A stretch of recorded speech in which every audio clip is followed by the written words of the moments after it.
United states of আমেরিকাতে একটা conference হয়েছিল। ওই কনফারেন্সটা হচ্ছে পৃথিবীর যত ধর্মগ্রন্থ আছে সবগুলো ধর্মগ্রন্থের 10 মিনিটের আবৃত্তি শোনানো হবে। কয় মিনিট? চিল্লায় বলেন। ওখানে গিয়েছে শ্রীমত ভগবত গীতা, গিয়েছে বাইবেল, ত্রিপিটক, দশাতীর, বেদ, পুরাণ, রামায়ণ, দীঘানিকায়া, ইয়াহবিস, সেকারডেটাল, টালমা, Torah, Old Testament, New Testament, জিন্দাবেস্তা এবং আল্লাহর কোরআনও। কোন সুবহানাল্লাহ। চীনের প্রাচীন ধর্ম কনফুসিয়াসের পাণ্ডুলিপি গিয়েছে। যারা আগুনকে পূজা করে, অগ্নি উপাসক, আগুন দেখলে নমস্তে নমস্তে গায়, তারাও গিয়েছে। 10 মিনিট করে সময়।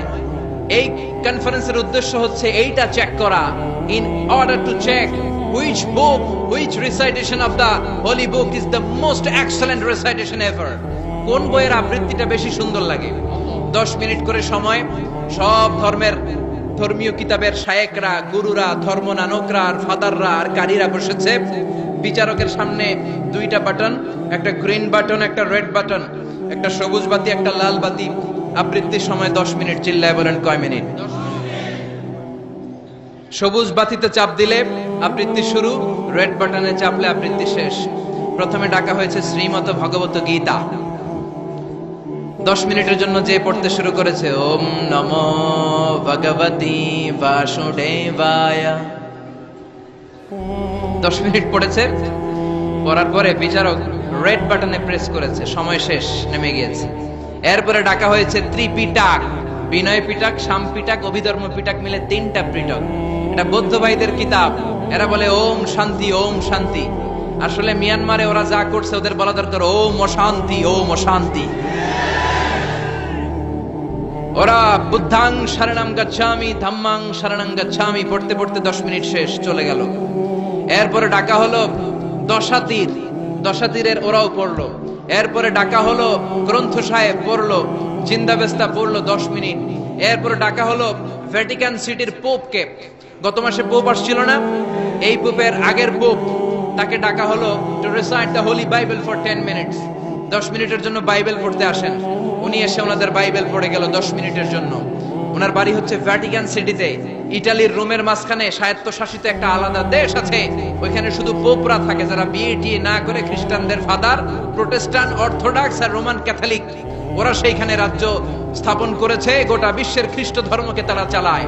তারা 10 মিনিট সব ধর্ম গ্রন্থের আবৃত্তি এবং তেলাওয়াতের পরে সর্বশেষে মুসলমানদের ধর্মগ্রন্থ কোরআন আবৃত্তি করার জন্য ডাকা হয়েছে।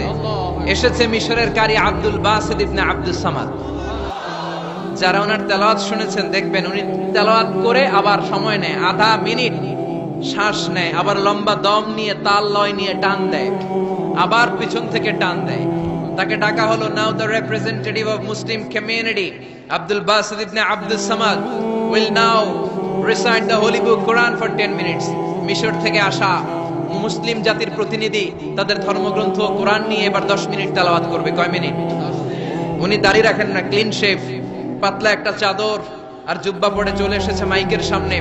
এসে আউযু বিল্লাহি মিনাশ শাইতানির রাজিম বলে টান দিয়েছে। সময় কয় মিনিট? উনি সূরা ফাতিহা পড়তে সময় নিয়ে নিয়েছে 13 মিনিট।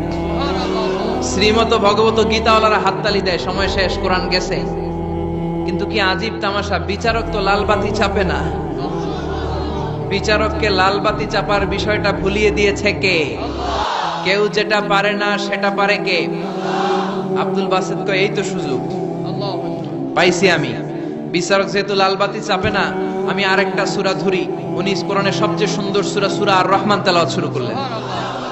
উনি উনার গলায় আল্লাহ যত সুর দিয়েছিলেন সব সুর, দরদ, আদর ঢেলে দিয়ে সুরের ঝংকার তুলে পুরো কনফারেন্সকে মাতিয়ে দিলেন। 15 মিনিট হয়ে যায়, বিচারক লাল বাতি চাপে না। 20 মিনিট, 25 মিনিট, 30 মিনিট হয়ে যায়, লাল বাতি চাপে না। এদিকে অর্গানাইজিং কমিটির প্রধান চেয়ার থেকে উঠে এসে বিচারকের গায়ে ধাক্কা দিয়ে বলে, এই man, what's the hell are you doing here? What's wrong with you? Why aren't you pressing the red button? লাল বাতি চাপোস না কেন? ওরে ধাক্কা দেওয়ার পরে বিচারক ভূত দেখার মতো চমকে উঠছে। কি? হ্যাঁ, লাল বাতি।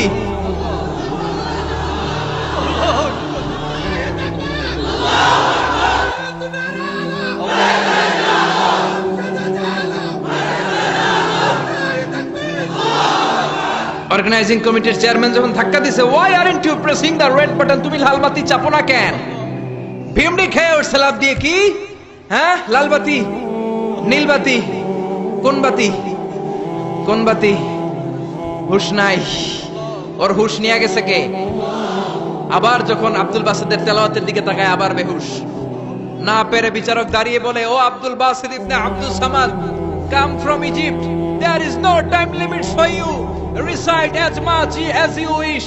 ও আব্দুল বাসিদ, আজকের এই প্রতিযোগিতায় তোর জন্য তেলাওয়াতের কোনো সময় নাই, তোর যত মনে চায় তুই পড়ে যা।